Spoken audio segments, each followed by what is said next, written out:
The night before my wedding, my dead father appeared in my dream and said, "Don't wear the dress your boyfriend gave you." I woke up shaking all over.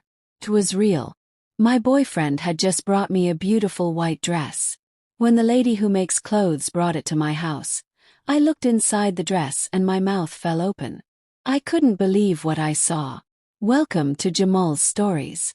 I tell new true stories here every single day, and I would be so happy if you press the subscribe button and give my video a thumbs up. Now let's start the story. I know you will love it from the beginning to the very end. Sarah Mitchell, but everyone calls her Sally, jumped up from her bed like someone pushed her. Her heart was beating so fast and loud. She thought it might jump out of her body. She tried to breathe, but her chest felt tight. Her pajamas were all wet and stuck to her skin. She reached over and turned on the small light next to her bed. The room got bright with soft yellow light. Next to her, on the big bed they shared, her boyfriend Robert was sleeping quietly. He was on his side, facing away from her, and didn't move at all when she woke up. Sally listened to him breathe in and out slowly. She tried to calm down, but her whole body was shaking. A dream. It was just a dream. But why did it feel so scary and real? She got out of bed very slowly because she didn't want to wake Robert up. Her legs felt wobbly as she walked to the kitchen. Her hands were shaking so much when she tried to pour water in a cup. She drank some water, but the big lump in her throat stayed there. She sat down at the table and put her face in her hands. She closed her eyes tight, but then opened them right away. The picture from the dream came back into her head. It was her daddy, her sweet papa, who died from a bad sickness 2 years ago. He was standing in the door of their bedroom, looking exactly like she remembered. He wore his favorite blue shirt that she gave him for his birthday. His face looked worried and serious, and his eyes stared right at her like he was trying to tell her something very important. "Sally," he said in a soft voice, but she could hear every word so clearly, like he was really standing there in front of her. "Don't wear the dress from your boyfriend. Do you hear me, baby girl? Don't wear that dress." He said the same words over and over again, 3 whole times, never looking away from her eyes.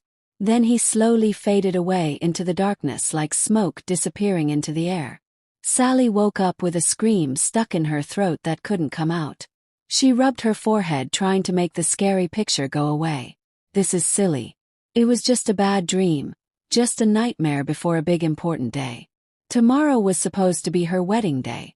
Her sister Emma and her kids would be there. All their friends would come. They had booked a table at the Rose Garden restaurant. Of course she was nervous and worried, and that's why she had such a strange dream. But why did Daddy say that about the dress? Sally shivered and held the cup tighter in her hands. The dress. 3 weeks ago, Robert came home with a really big box wrapped with a shiny pink ribbon. Inside was the most beautiful wedding dress she had ever seen. It was pearl white, almost like cream, her favorite color. The cloth felt smooth and soft when she touched it. The shape would make her look pretty and beautiful, but also like a nice lady. "This is for our special day," Robert said with a big smile on his face. "I ordered it from that dress Lady Emma told us about. Miss Clara Thompson. She said she measured everything perfectly. I want you to be the most beautiful bride in the whole world." Sally had tears in her eyes because she was so happy. Robert was not the kind of man who said sweet things very often. He was more the type who thought about practical things and didn't show his feelings much. In their 5 years together, she got used to his gifts being useful things but not very romantic. And now he did something so thoughtful and caring. Though there was something weird about how much he kept insisting. "You absolutely must wear this dress," he said many times. "I want everyone to see what a gorgeous wife I have. No other dress will work. You understand? This is our most important day." She laughed it off back then, saying, "Of course I'll wear it. How could I not when you gave me such a wonderful gift?" But something in his voice, the way his eyes looked at her when he talked about the dress, made her feel a little uncomfortable inside. However, she pushed those thoughts away immediately. Robert just wants everything to be perfect. That's why he's so worried. Sally got up from the chair and walked over to the window. The sky outside was still very dark. Only the edge of the sky was starting to get a tiny bit lighter. The clock on the stove said 5 o'clock in the morning. She still had 1 hour before her alarm would ring, but she knew she couldn't fall back asleep now. Her daddy's face kept appearing in her mind over and over. She remembered him when he was alive, so loving and kind and smart. He always knew when something was bothering her or when she was upset. Even when she was grown up and 30 years old, he still treated her like his little girl who needed protection and care. "Robert's a decent man," her father had said after they decided to get married. "He's dependable and reliable, but Sally, always listen to your heart, sweetheart. If something feels wrong inside, if there's a worry growing in your belly, don't push it away. A woman's gut feeling is almost never wrong." Was this her gut feeling, or was it just nerves and being really tired? The last few months had been so hard. Work kept her busy all day long. She had so many things to do at home. Getting ready for the wedding took up all her time. Plus, Emma called her almost every single day talking about party plans and details, worried that everything had to be just right and perfect. Sally walked back to the bedroom. Robert was still sleeping and hadn't moved even a little bit. She looked at his face in the dim light. She knew every part of his face so well. His dark hair, the small lines around his eyes when he smiled. 5 years together. 5 whole years of life, happy times and sad times they went through side by side. How could she think he might do something bad to her just because of a silly dream? She climbed back into bed and pulled the blanket over her body. She made herself breathe slowly and evenly. She counted each breath, trying to relax her body and mind, but sleep wouldn't come back to her. Her father's voice kept repeating in her head, sounding so worried and troubled. "Don't wear the dress from your boyfriend." When the alarm clock started beeping, Sally had been awake for a long time already. She was just lying there staring up at the white ceiling, thinking the same thoughts over and over in her mind. Robert stretched his arms and yawned really big. He turned toward her. "Morning, my beautiful bride," he said in a sleepy voice and gave her a quick kiss on the cheek. "How did you sleep last night?" "Fine," she lied and forced herself to smile. "Just a little nervous, I guess." "Oh, don't worry about anything." Robert sat up and rubbed his face with both hands. "Everything will be absolutely perfect. You know how good Emma is at planning things. She thought about every tiny detail. And you in that dress. You're going to look like a queen, like a princess from a fairy tale." That dress again. Sally felt her stomach twist into a knot. "Robert, maybe I should just wear that cream-colored one instead. Remember the one we looked at together in the store last month? It really looked nice on me too." Robert stopped moving and turned to look at her. She saw something flash across his eyes very quickly. Was it anger? Or did she just imagine it? "Sally, we already agreed on this," he said, and his voice sounded hard and firm. "I specifically ordered this special dress for our wedding day. I spent a lot of money on it, by the way. Miss Thompson worked so hard making it perfect just for you. Are you trying to hurt my feelings?" "No, of course not," she said quickly, feeling bad and guilty inside. "I just thought maybe." "Forget it. You'll wear the dress I got you," he interrupted. "Course I will." "You're right." Robert nodded and his face got soft and gentle again right away. "That's my girl. You'll see. Everyone's going to gasp when they see you." He got out of bed and walked to the bathroom, leaving Sally sitting there holding her knees tight to her chest. What is wrong with me? Why am I acting this way about a simple thing my boyfriend wants? He was right to be upset. He spent his money trying to do something nice and special for her, and she was being difficult over a dream. She made herself stand up and go to the kitchen to make breakfast. She turned on the coffee pot, took out eggs from the fridge to make scrambled eggs, and cut some bread into slices. Doing these normal things made her feel a little bit calmer and took her mind away from the scary thoughts. Robert came out of the shower already dressed in his work clothes. His hair was combed neatly and he smelled like his cologne. "I have to go to the office for a little bit this morning," he said while pouring himself a cup of coffee. I need to sign some papers for work. I'll be home before lunchtime. What are you doing today? Just staying home and relaxing. Sally stirred the eggs in the pan with a spoon. I'll call Emma later. Then I need to start getting ready. By the way, Miss Thompson said she would bring the dress over today to check if it fits perfectly one last time. Perfect. Robert sat down at the table and picked up his fork to eat. So you'll try it on tonight, and tomorrow everything will be just perfect and beautiful. They ate their breakfast, but neither of them talked very much. Robert looked at his phone, scrolling through news, and sometimes he would say something about what he was reading. Sally nodded her head up and down like a puppet, but her boyfriend's words went in one ear and out the other. She couldn't really hear him. She watched him, trying to see if there was something suspicious or strange about him, some clue that her worry was right. But she only saw the same Robert she always knew. A little tired from work, thinking about his job, but mostly calm and normal. After breakfast, he got his stuff ready and left for work.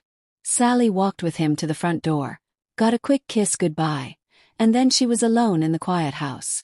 The silence felt so loud it hurt her ears.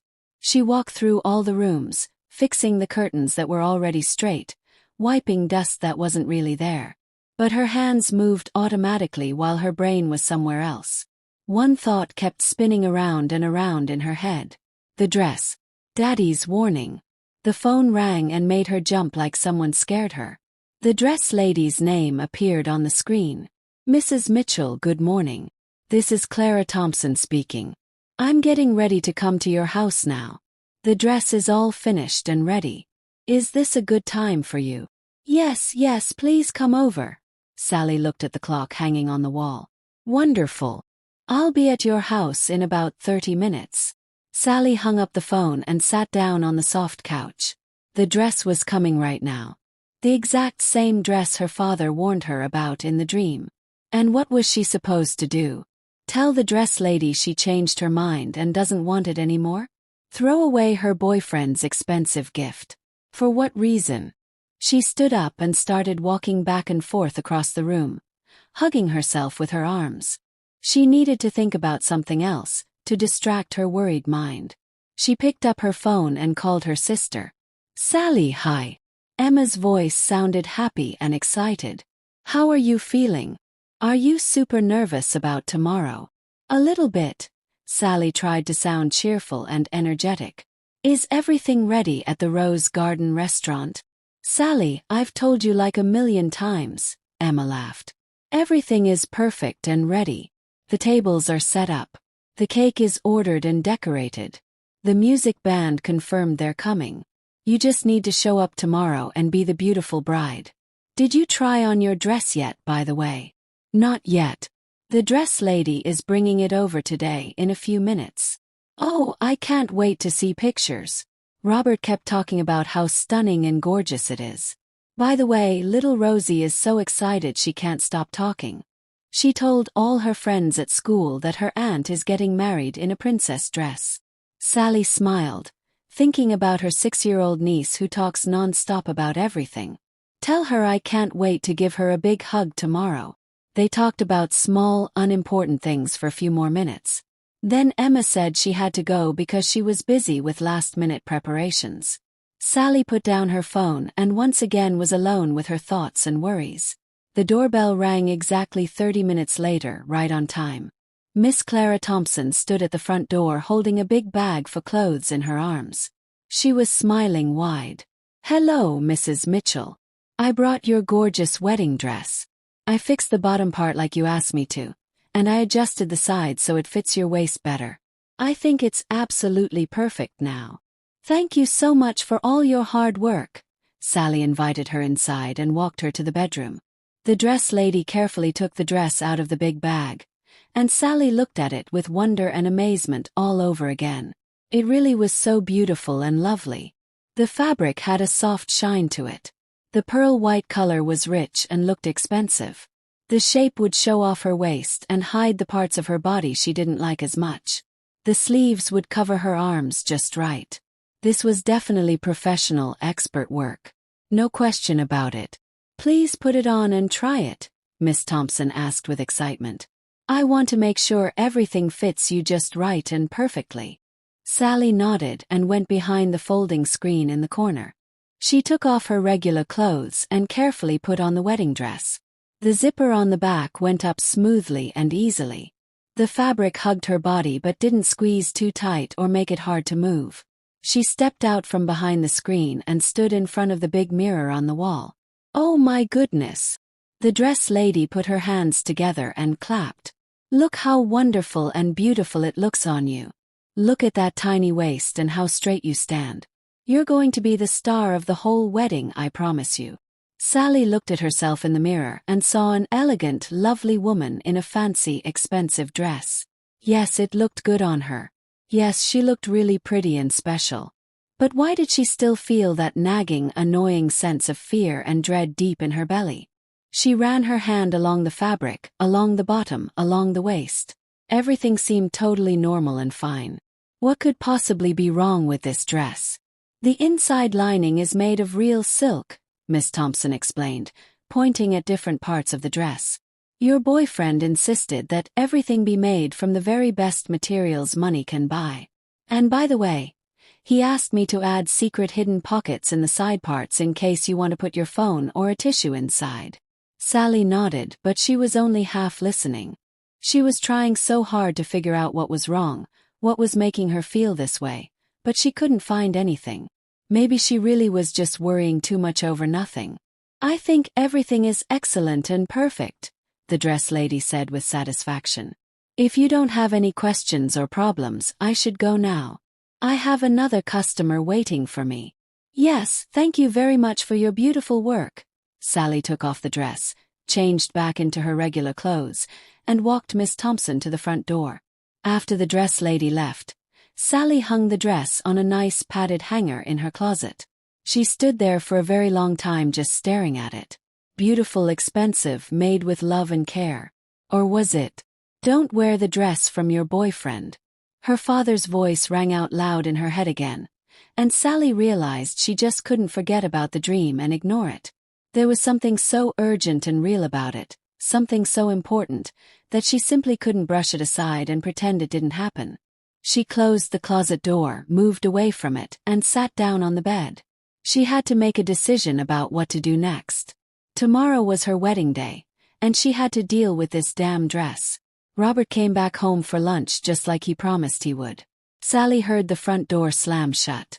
She heard him walk into the hallway and kick off his shoes. She was sitting in the kitchen with a cup of tea that had gotten cold. She jumped a little when she heard his footsteps coming closer. Well, did the dress arrive yet? He called out from the hall in a cheerful voice. Yes, everything's fine, she replied, trying really hard to keep her voice steady and normal. Robert walked into the kitchen, kissed her on the top of her head, and sat down in the chair across from her. Did you try it on like I asked? Yes. Miss Thompson said it fits perfectly. That's wonderful and great, he nodded, looking very happy and satisfied. You're going to be absolutely stunning tomorrow. Listen, I have to go visit my friend Jake this evening to pick something up. Some papers for a business deal. Probably for about 2 or 3 hours. You don't mind, do you?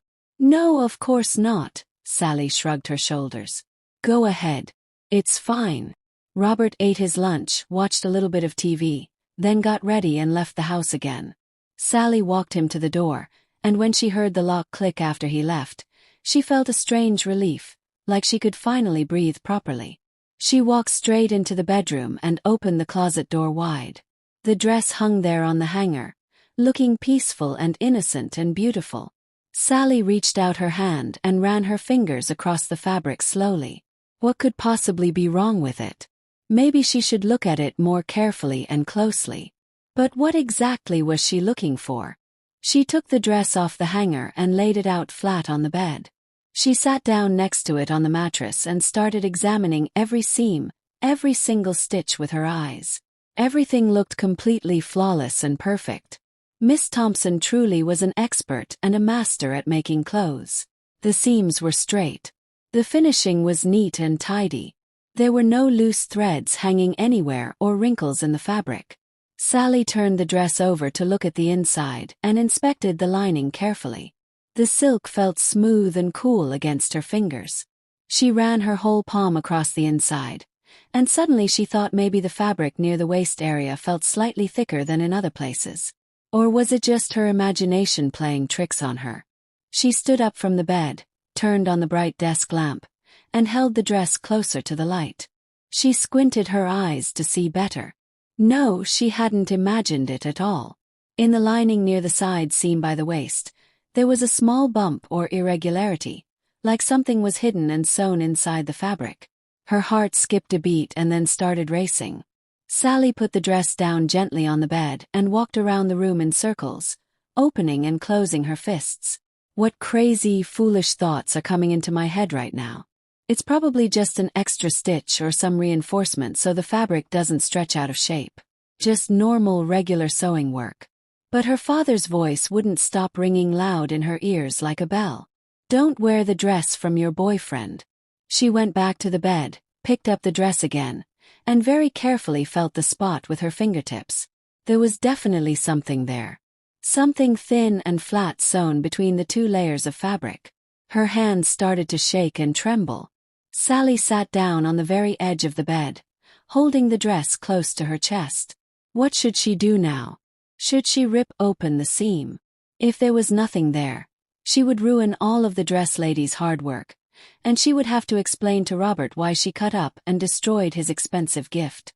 But what if there really was something hidden inside? She closed her eyes tight, trying to make herself calm down.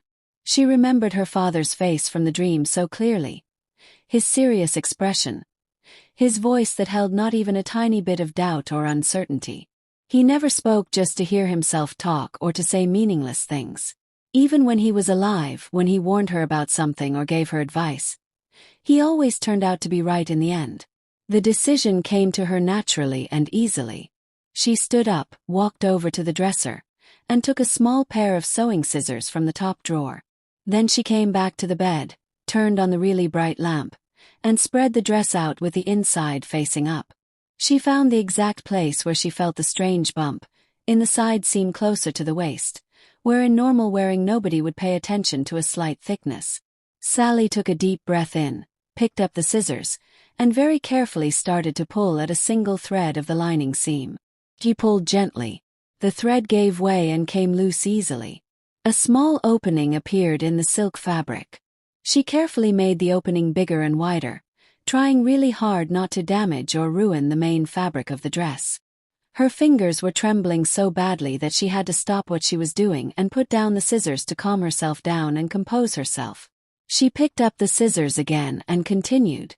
The opening grew larger and bigger, and suddenly something strange fell out of it. Tiny pieces of glass, so small they looked like glitter or sand, spilled out onto the dark bedspread.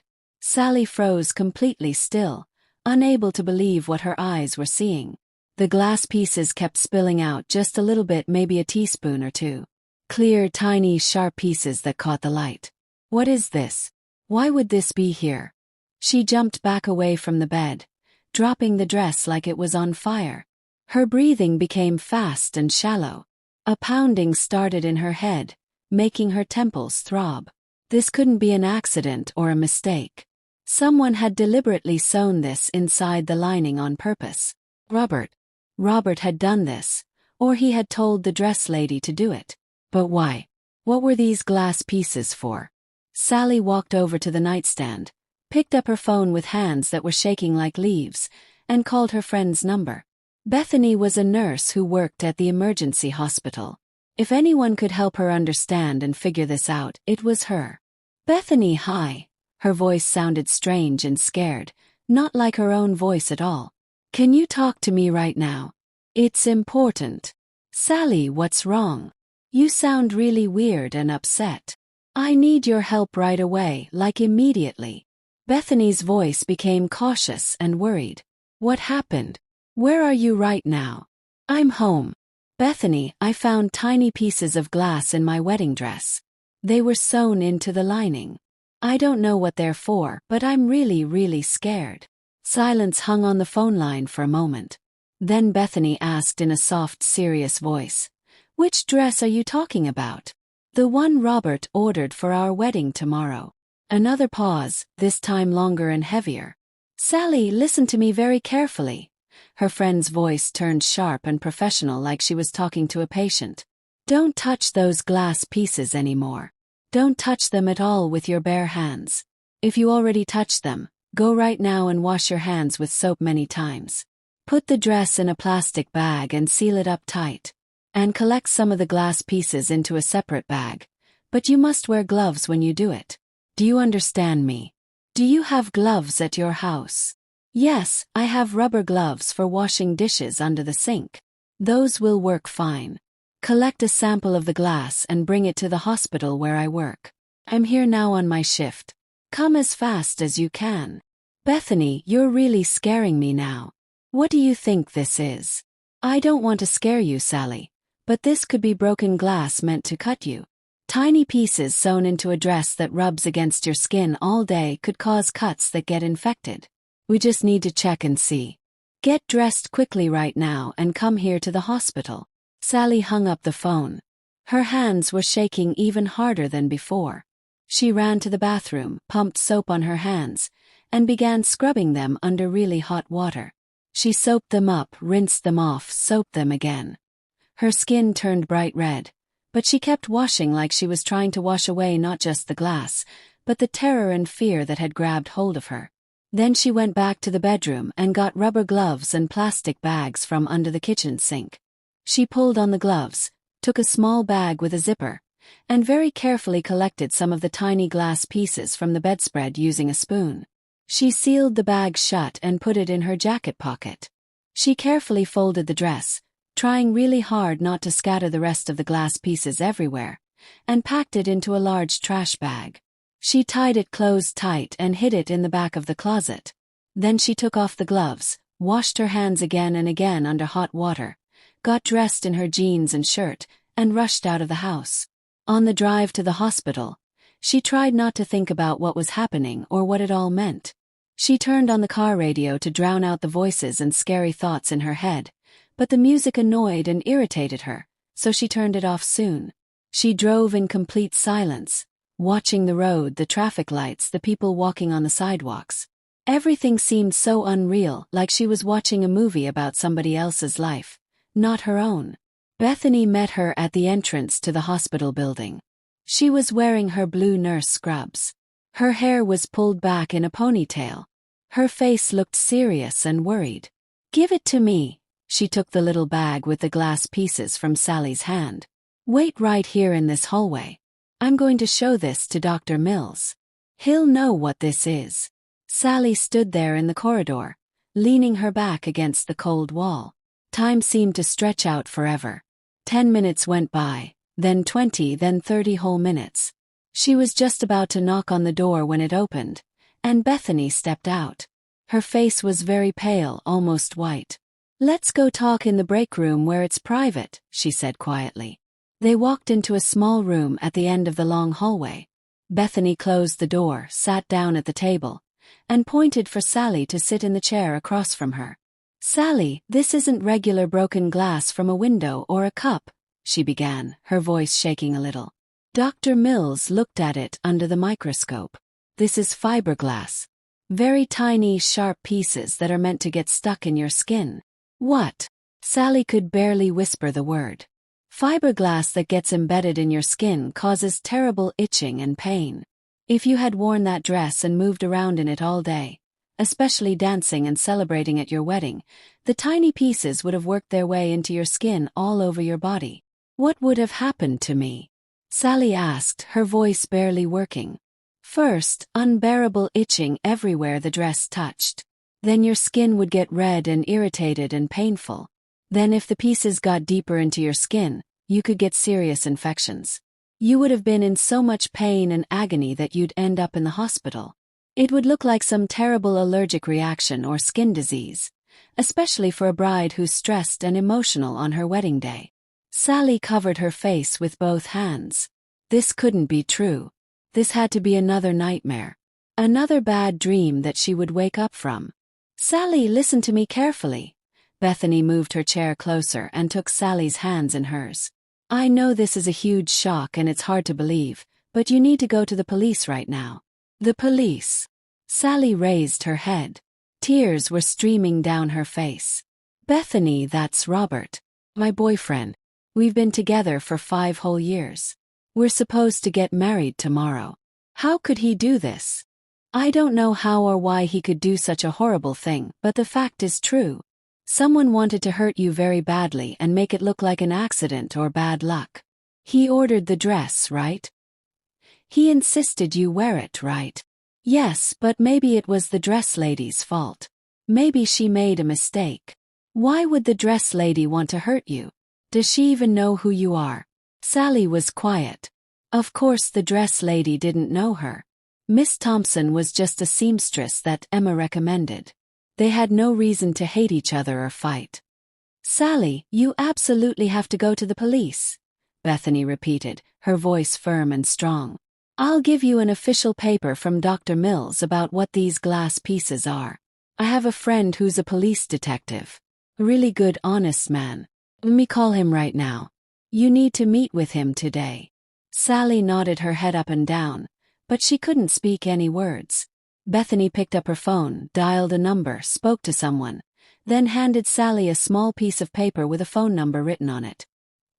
His name is Detective Marcus Brown. I explained everything to him already. He's waiting for you to call him. Sally took the paper with fingers that were trembling and shaking.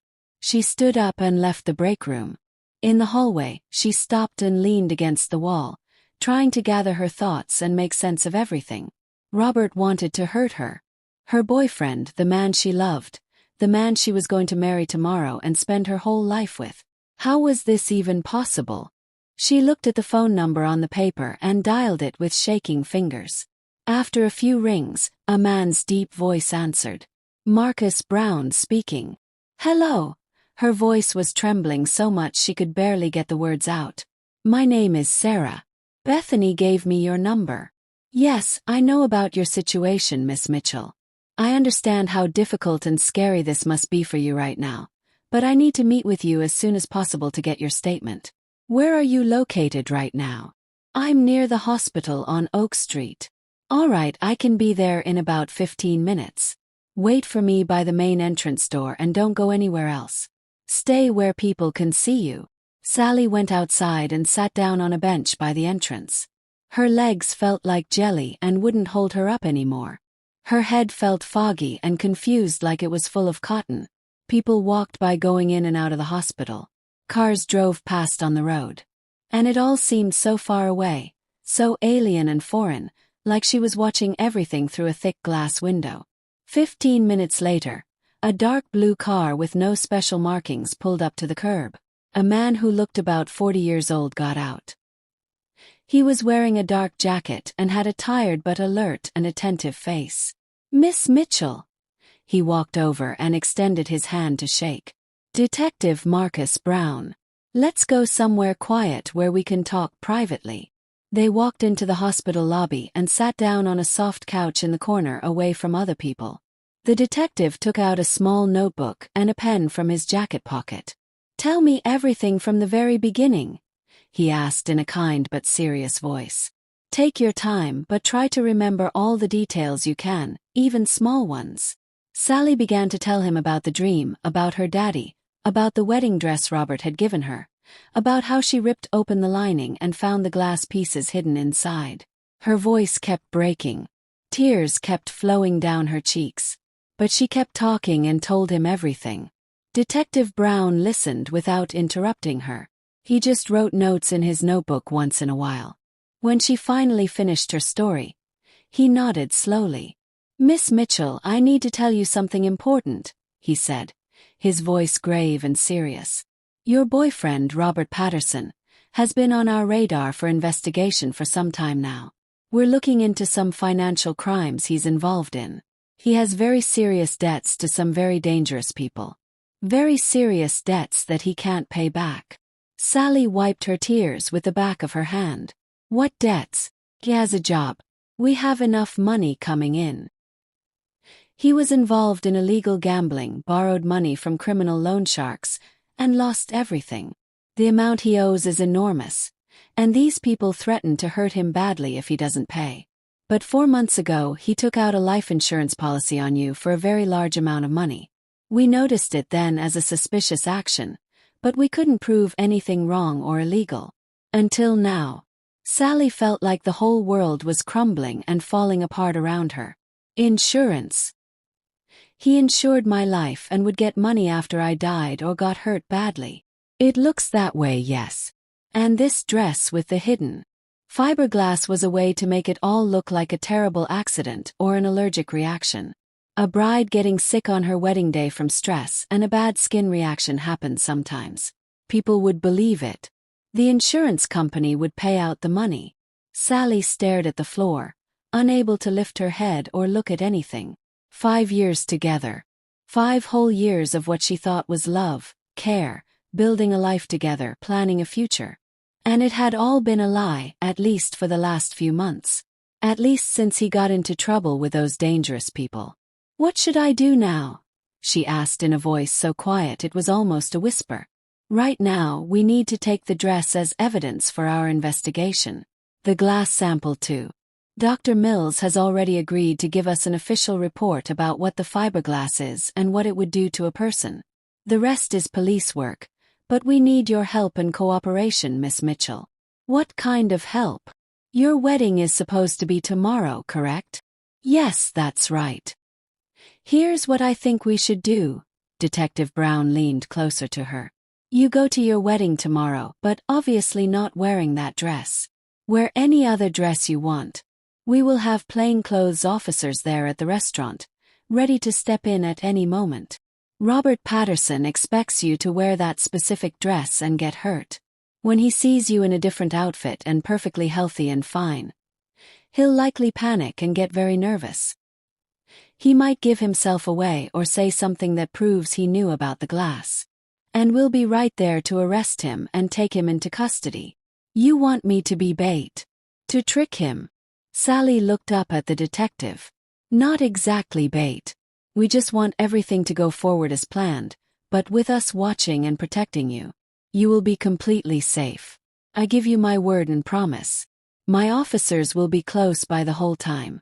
Nothing bad will happen to you." Sally sat in silence, thinking about what he was asking her to do. Part of her wanted to run far away, hide somewhere safe, never see Robert ever again.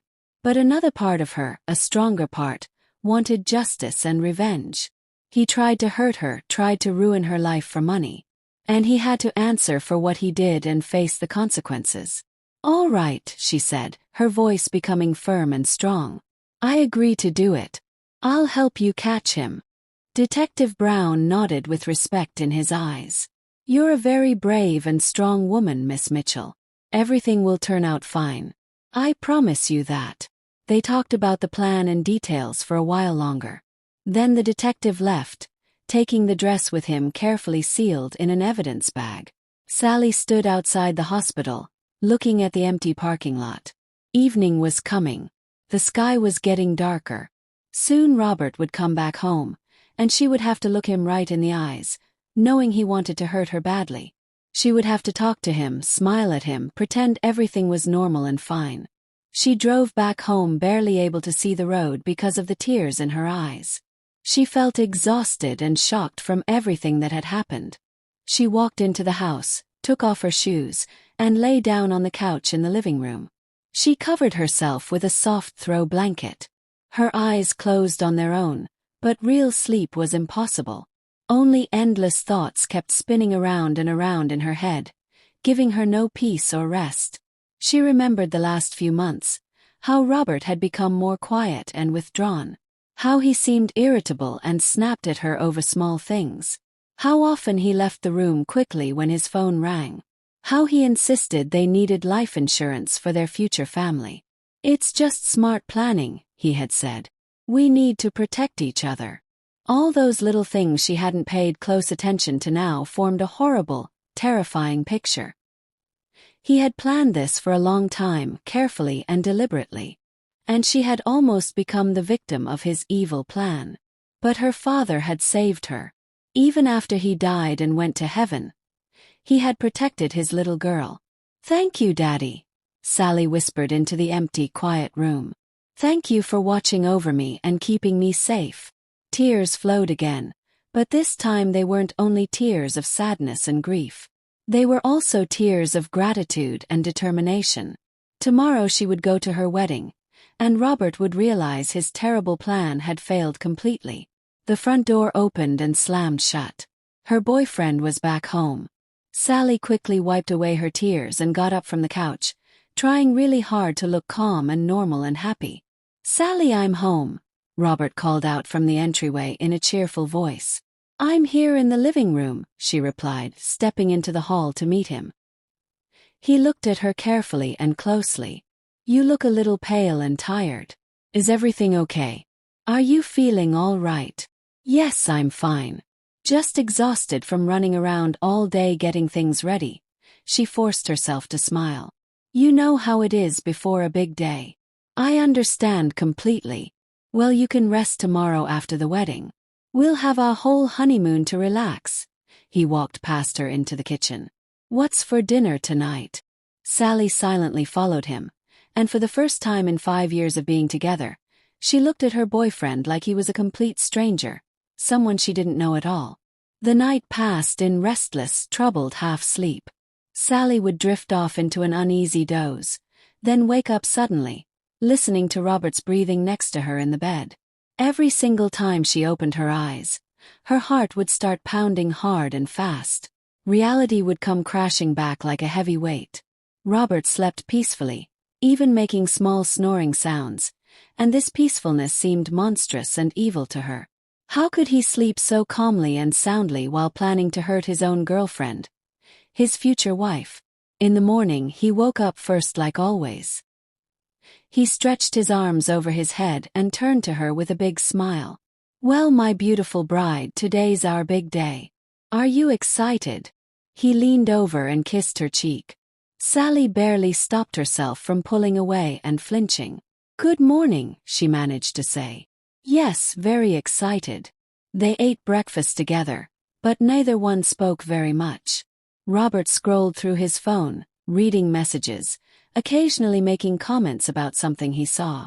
Sally chewed her toast mechanically, unable to taste anything at all. Detective Brown had called late last night while Robert was taking a shower. He said everything was ready and set up. His officers would be at the Rose Garden restaurant dressed as regular customers eating dinner. Sally was supposed to act completely natural and normal and just wait for them to make their move. "Listen, I need to go to the office for a couple hours this morning," Robert said, finishing his coffee and standing up. "Just some last-minute paperwork I have to sign. I'll be back this afternoon. Then we'll get dressed and head to the restaurant together. Make sure you have your dress ready and hanging up so you don't have to rush around later." Sally nodded without looking up at him. "Okay, I will." He left around noon and she was finally alone. She went straight into the bedroom, opened the closet door wide, and took out a simple cream-colored dress she had bought last year for her friend's party. It was elegant and pretty, and she felt comfortable and confident in it. She hung it on the outside of the closet door and stared at it for a very long time, trying to collect her thoughts and calm her racing mind. Her phone rang, making her jump. It was Emma calling. "Sally, oh my gosh, it's your wedding day. How's your mood? Are you so happy and excited?" Her sister's voice was full of joy and enthusiasm. "Thank you, Emma. Yes, I'm good. Just nervous butterflies in my stomach, you know. We're already getting ready here. We'll be at your house in about an hour to help you get dressed. Rosie is wearing her flower girl dress and she looks like an absolute angel. She's been practicing walking slowly and throwing pretend flower petals all morning. Listen, did you put on the dress yet?" Robert kept saying it was the most beautiful dress he'd ever seen. "I'm dying to see it on you." Sally swallowed hard. The lump in her throat felt like a rock. "I decided to wear a different one actually. The cream one I got last year. You remember it, right?" A slight pause on the other end. "A different one. But Sally, Robert spent so much money ordering that special dress just for you. He's going to be disappointed." Emma, please don't argue with me about this. Sally's voice came out sharper and harder than she meant it to. I'm going to wear what makes me feel good and comfortable. It's my wedding day after all, isn't it? Okay, whatever you want. Emma was clearly surprised and confused by her sister's tone. The most important thing is that you're happy. That's all that matters. We'll see you in an hour. Love you. Love you too. Sally put down the phone and sat on the edge of the bed. The hardest and scariest day of her entire life was ahead of her. She had to smile and laugh, accept congratulations from everyone, talk to guests and friends, and the whole time know that the man standing next to her, pretending to be her loving groom, had tried to hurt her on purpose.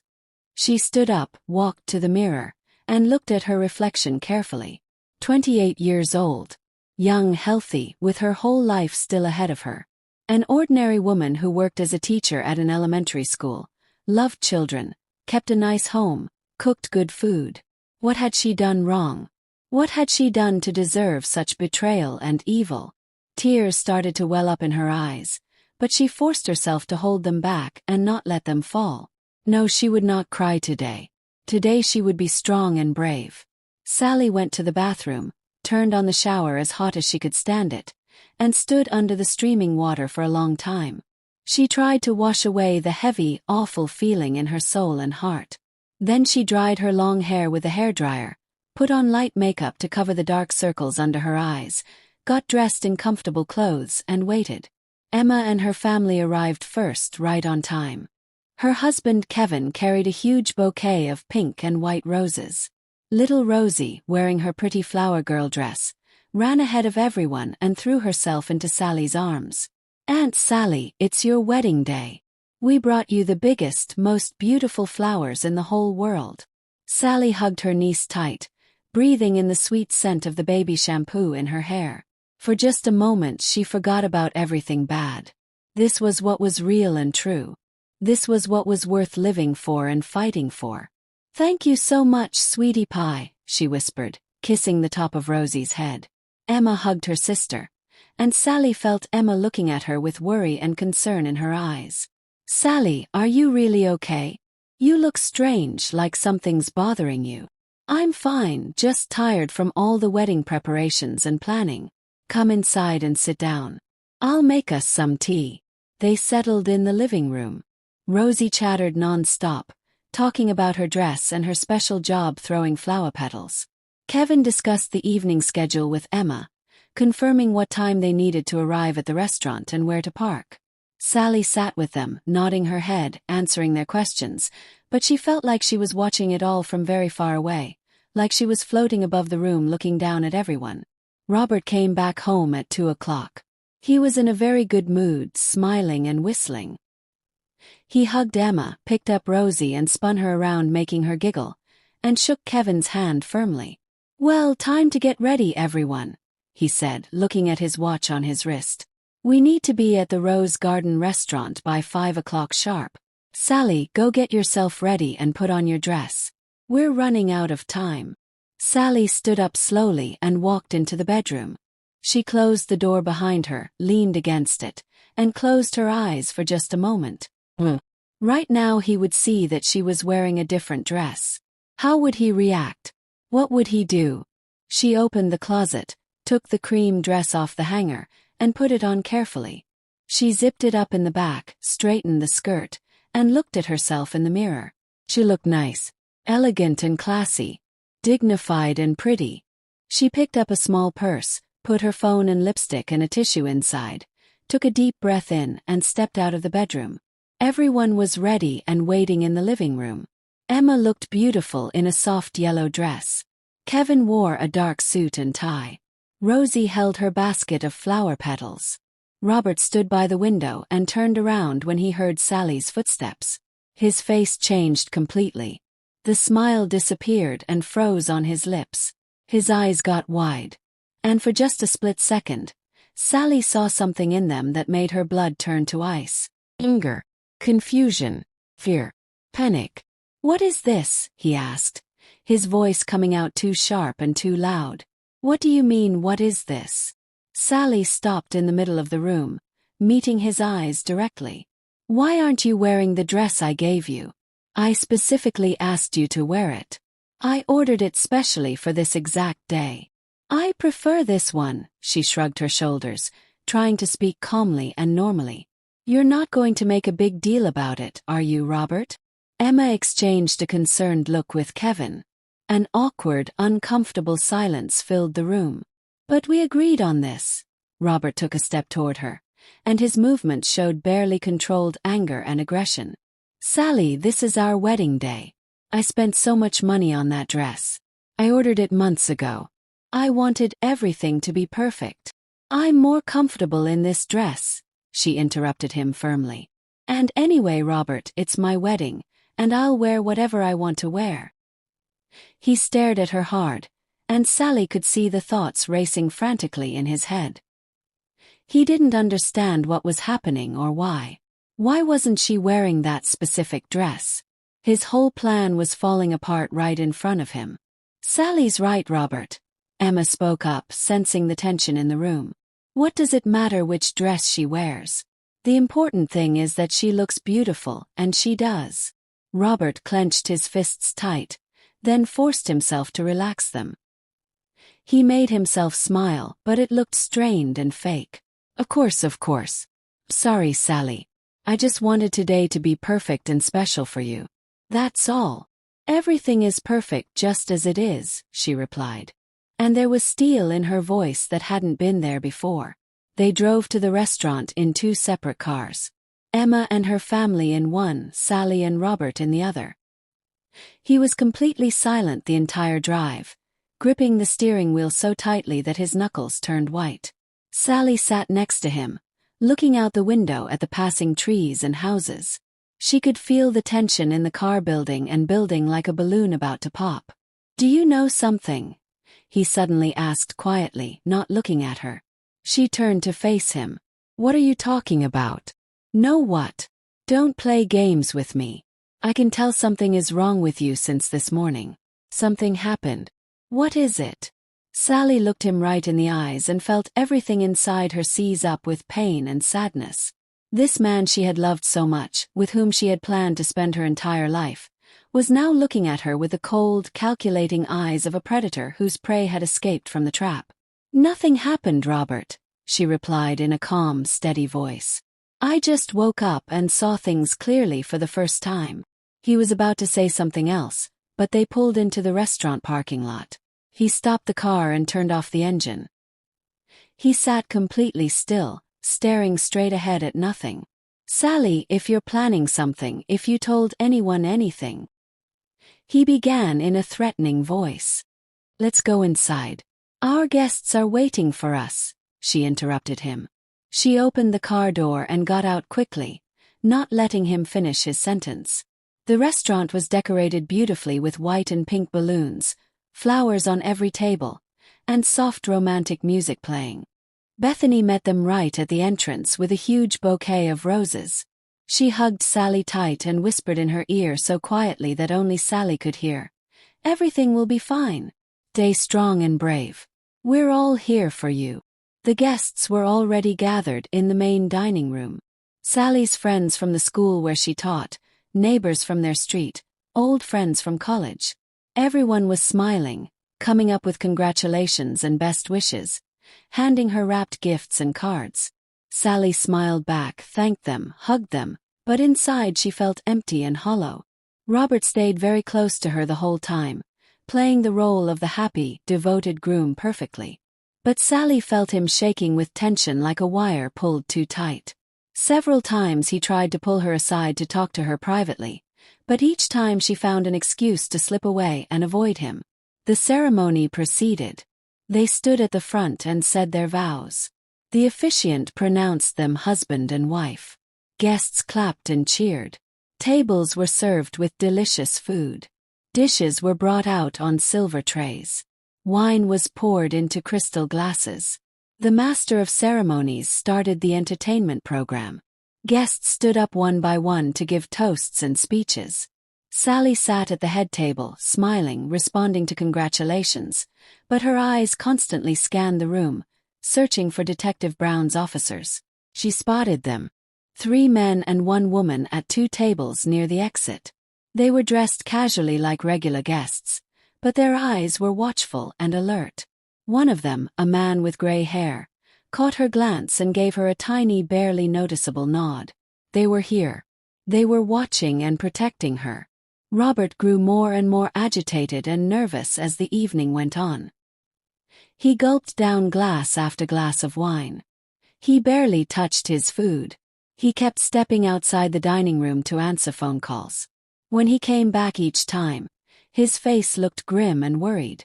"Sally, we really need to talk privately."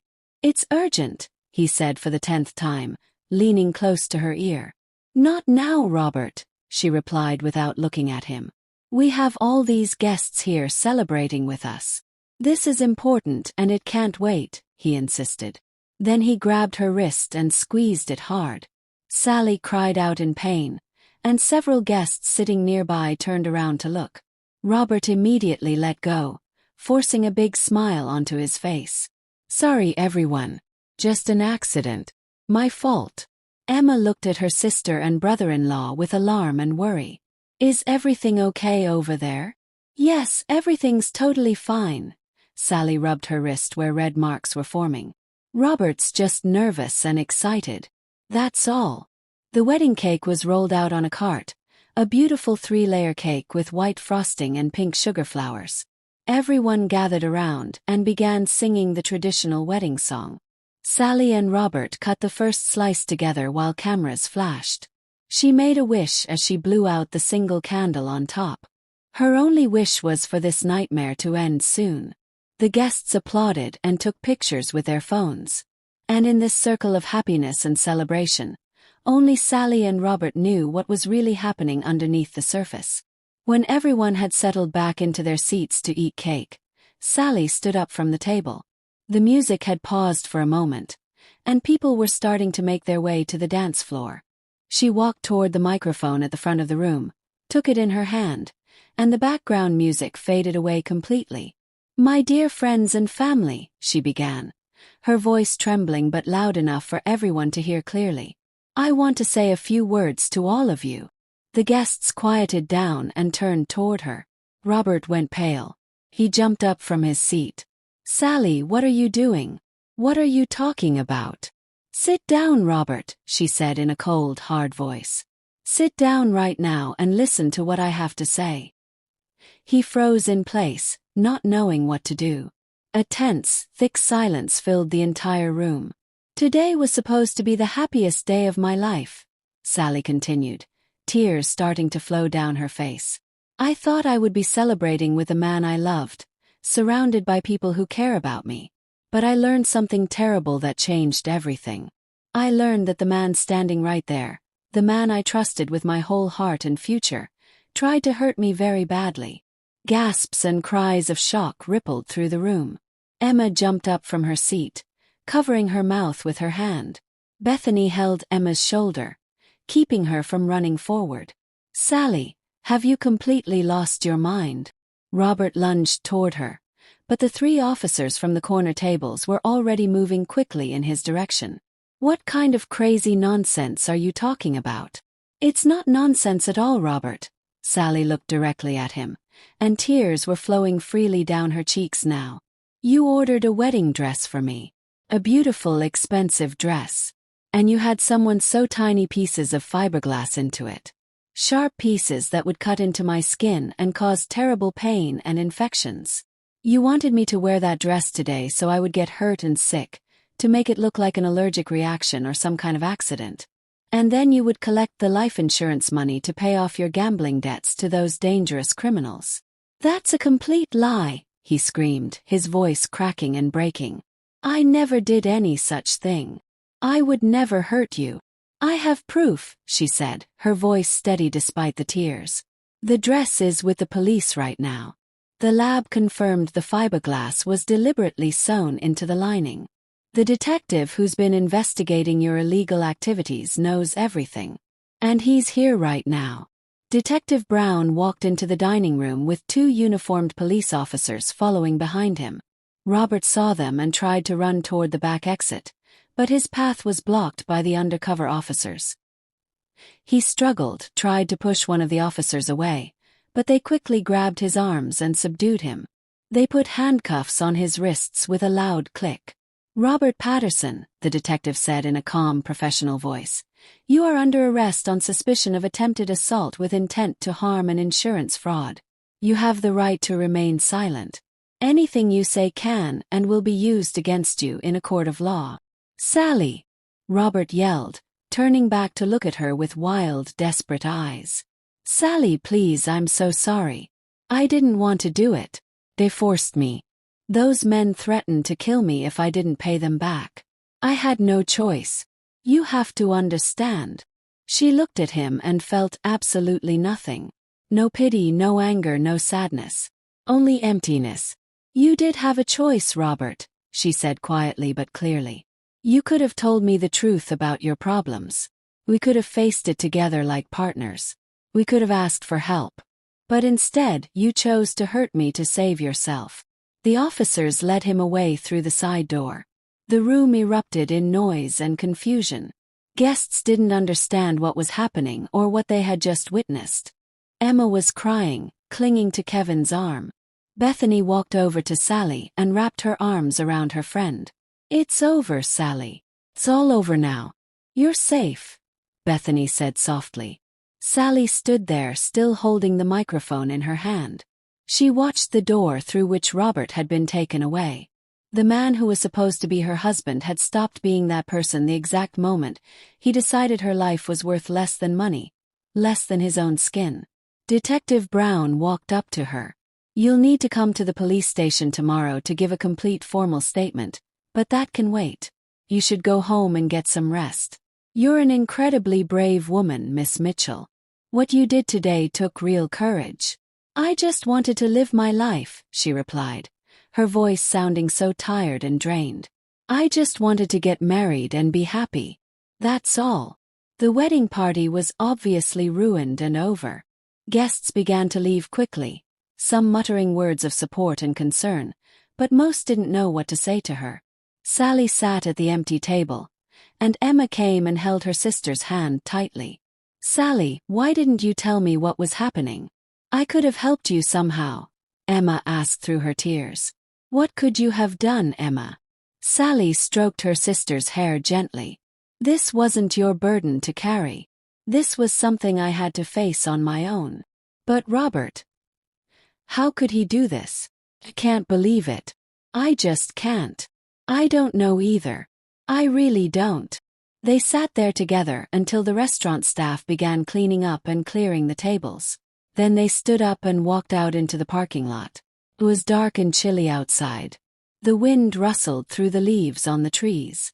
Sally looked up at the night sky, at the stars twinkling and shining so far above. "Thank you, Daddy," she whispered to the heavens. "Thank you for not leaving me alone. Thank you for protecting me." And for the first time in many days, she felt a tiny bit of relief and lightness. The worst part was over and behind her. Now something completely new was beginning. A new chapter of her life.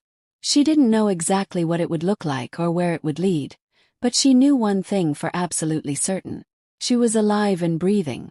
And that was a victory. Sally didn't sleep at all that night. Emma and Kevin insisted she come stay at their house. They were afraid to leave her alone. Sally lay in the guest bedroom, staring at the ceiling in the darkness. It felt so strange to realize that just yesterday morning she thought she was about to start a beautiful married life, and now that future had completely disappeared like smoke. In the morning, Detective Brown called and asked her to come to the police station to give her official statement. She sat in a small gray interview room for 2 hours, answering questions, signing papers and documents.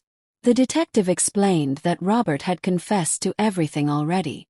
The gambling debts were so huge and overwhelming that the loan sharks had threatened not just to hurt him, but to kill him in a very painful way. The people he owed money to were serious, dangerous criminals who didn't play games or give second chances. The life insurance policy he had taken out on Sally seemed like his only way out of the mess he'd created. "He says he loved you," Detective Brown said, pouring himself a cup of coffee from the pot on the desk. that it was the hardest, most difficult decision he ever made in his entire life. Sally gave a sad, bitter smile. Love. That's a very strange way to show love to someone. Weakness and cowardice, the detective corrected her. He's a weak, cowardly man, Miss Mitchell. And that weakness almost cost you your life. You're very lucky your instincts and your father's message saved you. After Detective Brown finished with her, Sally left the police station and sat in her car in the parking lot for a long time. She turned over everything that had happened in her mind like puzzle pieces. 5 years of being together. Meeting Robert at a friend's party. Their first date at the Italian restaurant. The time he proposed to her on the beach at sunset. Moving in together. Adopting their cat Whiskers. Planning the wedding. Picking out flowers and music and food. Had any of that been real? Or had it all been fake? Emma came to the car window and tapped on the glass. Sally, come home with us. You shouldn't be alone right now. I need to go back to the apartment and get my things, Sally said quietly. I can't live there anymore. Not after everything that happened. Then let us come with you. We'll help you pack. They drove together to the apartment that Sally had shared with Robert. Walking through the door felt surreal and horrible. Everything looked exactly the same as when she had left yesterday morning to get married. Robert's coffee cup was still in the sink. His jacket hung on the hook by the door. His shoes were lined up neatly. Every single object reminded her of the life that was gone forever, the life that had turned out to be built on lies. Over the next few days, with Emma and Kevin's help, Sally packed up all her belongings. Her clothes, her books, her photographs, her personal items. She left behind everything that belonged to Robert and everything they had bought together. She didn't want any reminders of him or their relationship. She moved temporarily into Emma's spare bedroom while she figured out what to do next. The legal process moved forward quickly. Robert was charged with attempted assault and fraud. His trial was set for 2 months away. Sally attended one of the preliminary hearings and watched as he was led into the courtroom in handcuffs and an orange jumpsuit. He looked thin and pale and defeated. He turned and met her eyes across the room. She saw regret and shame in his expression, but it was far too late for apologies or second chances. 1 month after the wedding that never happened, Sally made a big decision. She couldn't stay in the same city anymore. There were too many memories, too many places that reminded her of Robert and the life she thought she would have. She applied for teaching positions in other towns and cities, far away from everything familiar. She got a job offer from a small elementary school in a town called Riverside, about 3 hours away. It was a quiet place surrounded by forests and mountains and a beautiful river. The pay wasn't as good as her current job, but that didn't matter to Sally. She needed a fresh start, a clean slate, a place where nobody knew her story or looked at her with pity. She said goodbye to Emma and her family with lots of tears and hugs. Little Rosie cried and clung to her aunt's legs. Don't go, Aunt Sally. Please stay with us. I have to go, sweet pea. Sally knelt down and hugged her niece tight. But I promise I'll come visit all the time. And you can come visit me in my new house. I'll have a big yard where you can play. She packed everything she owned into her small car and drove away on a sunny Saturday morning.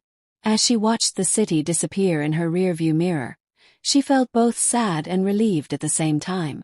She was leaving behind pain and betrayal, but she was also leaving behind her sister and friends and everything comfortable and known.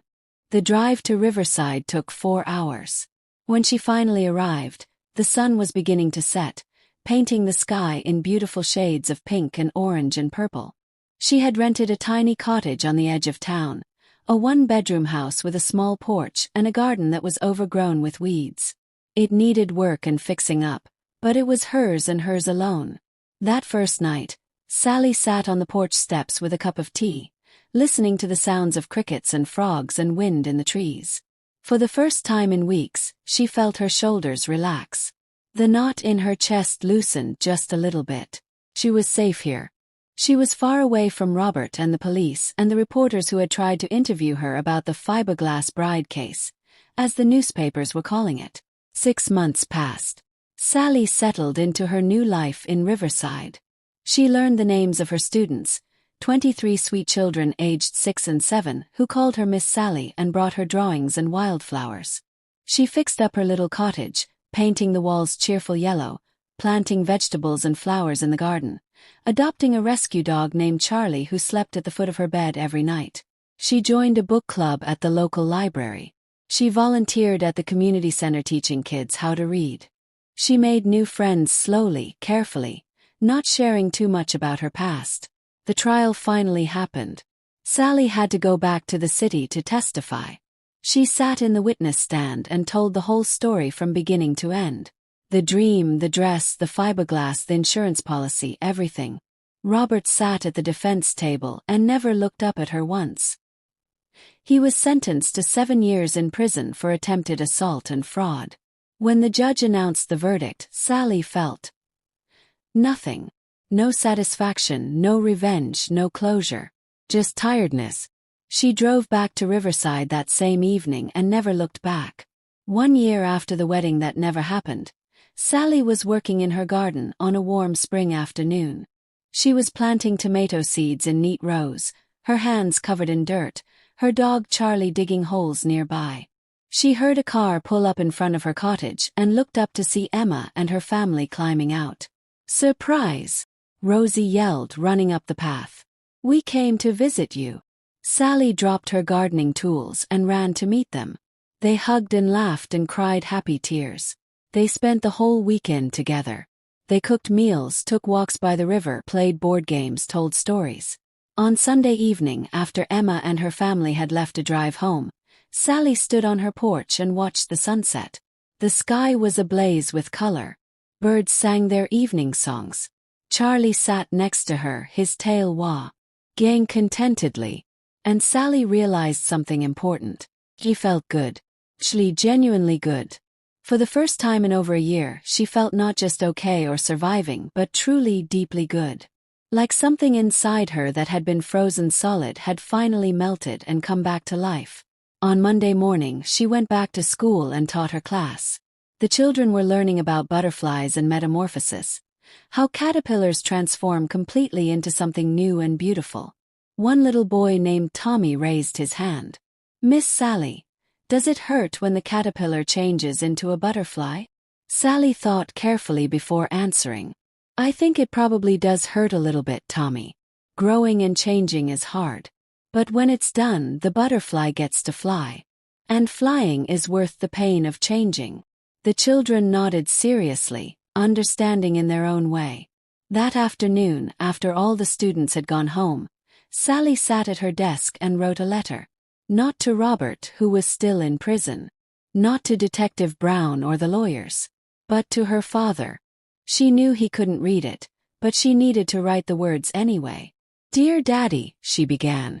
"It's been exactly 1 year since you saved my life by coming to me in that dream. I want you to know that I'm okay now. Actually, I'm more than okay. I'm happy. I have a new job that I love.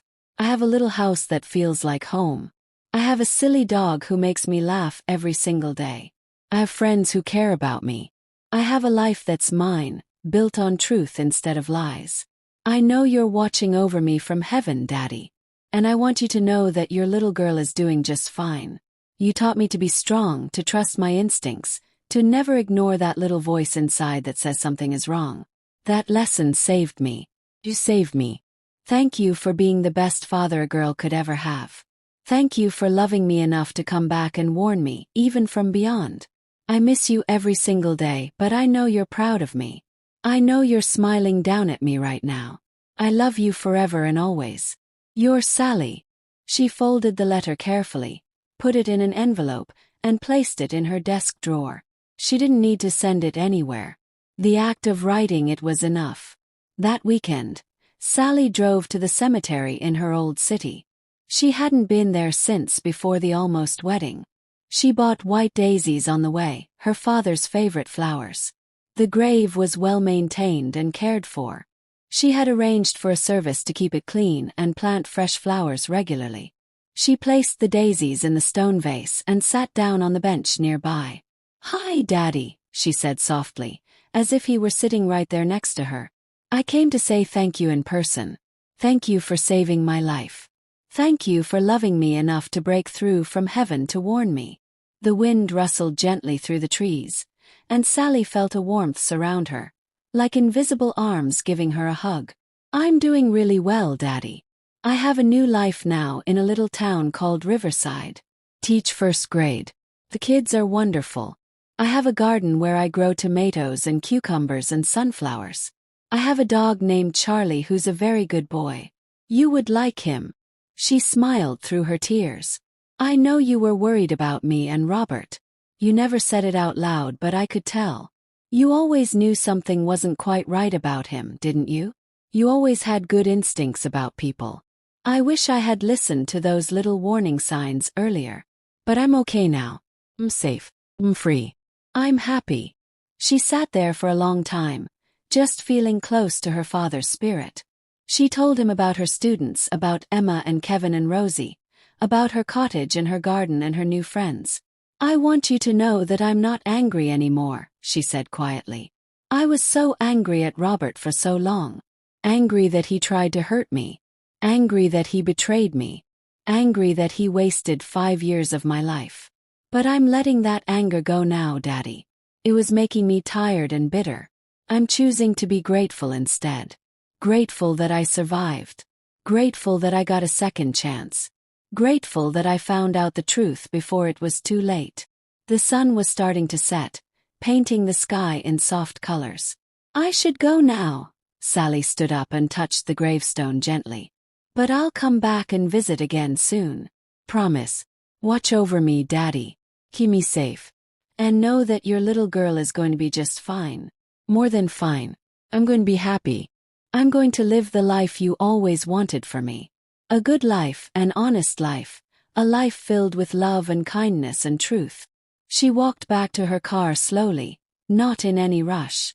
She drove home to Riverside as the stars began to appear in the darkening sky.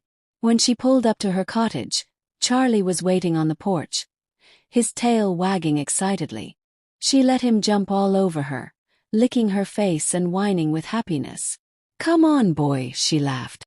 Let's go inside and make some dinner. She cooked a simple meal of pasta and salad. She ate it on the porch, watching the fireflies begin to glow in the garden. Charlie lay at her feet, content and peaceful. After dinner, Sally took out her laptop and opened her journal, something she'd started keeping after moving to Riverside. She wrote, Today I visited Daddy's grave. It's been exactly 1 year since the wedding that never happened, 1 year since Robert was arrested, 1 year since my whole life fell apart and then slowly came back together in a completely different shape. I'm not the same person I was a year ago. That Sally was naive, trusting, a little bit afraid to speak up for herself. This Sally is stronger, wiser, braver, more careful but also more confident. I've learned that you can survive things you never thought you could survive. I've learned that endings, even painful ones, can lead to new beginnings. I've learned that sometimes the worst thing that happens to you turns out to be the thing that saves you from an even worse fate. If I had married Robert, I would have spent years with a man who valued money more than my life. I would have been stuck in a marriage built on lies. The discovery of the fiberglass was horrible, but it was also a gift. It showed me the truth before I made the biggest mistake of my life. I'm grateful now. Grateful for my father's dream warning. Grateful for my instincts. Grateful for Bethany and Detective Brown. Grateful for this second chance at life. Tomorrow I'm starting a painting class at the community center. I've never painted before, but I want to try. I want to do things that scare me a little bit. I want to live fully and completely. I want to squeeze every drop of joy out of this beautiful, precious life I almost lost. If anyone is reading this someday, maybe someone going through their own betrayal or heartbreak, I want you to know. You will survive. You will heal. You will find happiness again. It won't be the happiness you planned or expected, but it will be real and true and yours. Trust your instincts. Listen to that little voice inside. Don't ignore the warning signs. And know that endings, as painful as they are, sometimes lead to the most beautiful new beginnings. She closed her laptop and looked up at the stars shining bright above her cottage. Somewhere up there, she imagined her father looking down, smiling with pride at the strong, brave woman his little girl had become. "Good night, Daddy," she whispered to the stars. "Thank you for everything." She went inside, brushed her teeth, changed into her comfortable pajamas, and climbed into bed. Charlie jumped up and curled into a ball at her feet, already snoring softly. Sally turned off the light and lay in the darkness, listening to the peaceful sounds of the night outside her window. And for the first time in as long as she could remember, she fell asleep quickly and easily, without fear, without nightmares, without worry. She slept the deep, restful sleep of someone who has walked through fire and come out the other side, someone who has faced the worst and survived, someone who knows that tomorrow is a gift, not a guarantee. In the morning, Sally woke to sunshine streaming through her bedroom window and birds singing cheerfully outside. She stretched, feeling rested and peaceful. Charlie was already awake, his tail thumping against the bed, eager to start the day. "Good morning, buddy," she scratched behind his ears. "Ready for a new day?" She got up, made coffee, and stood on her porch in her bathrobe, sipping the hot drink and watching the mist rise off the distant hills. The air smelled like pine trees and wildflowers. Everything felt fresh and new and full of possibility. This was her life now. Simple, quiet, honest, and completely her own. No lies, no betrayal, no fear. Just peace and possibility and endless tomorrows stretching out ahead of her. And Sally knew with absolute certainty that she was exactly where she was meant to be. She had survived the nightmare. She had escaped the trap. She had listened to her father's warning and saved her own life. And now she was free to live that life fully, joyfully, gratefully. "Thank you, universe," she said out loud to the morning. "Thank you, Daddy. Thank you for this beautiful second chance." And with those words hanging in the fresh morning air, Sally finished her coffee, called Charlie, and headed inside to start her day. A day filled with teaching children, tending her garden, painting her first canvas at the community center, and living the simple, beautiful life she had built from the ashes of betrayal.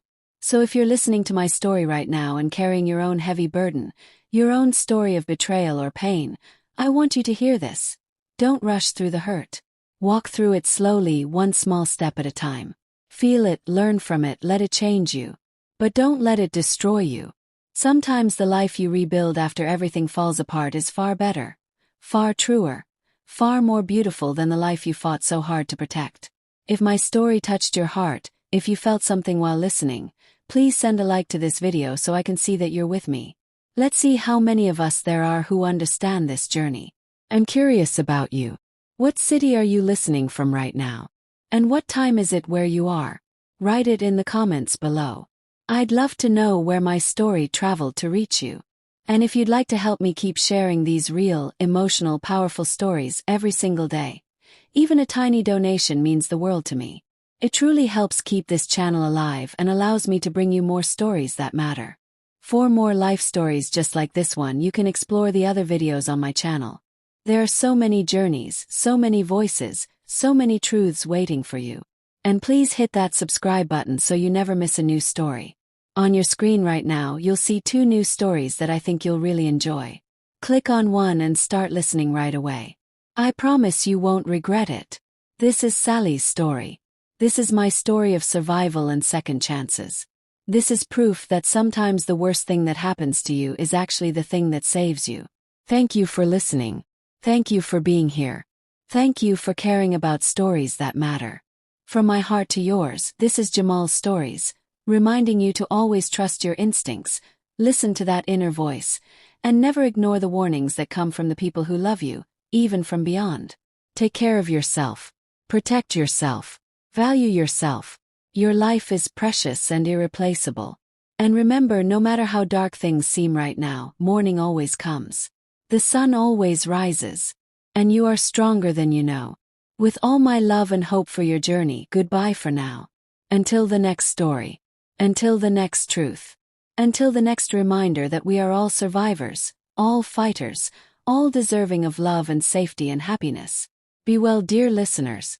Be safe. Be brave. And never ever stop trusting that voice inside that says, something isn't right. That voice might just save your life, exactly like it saved mine.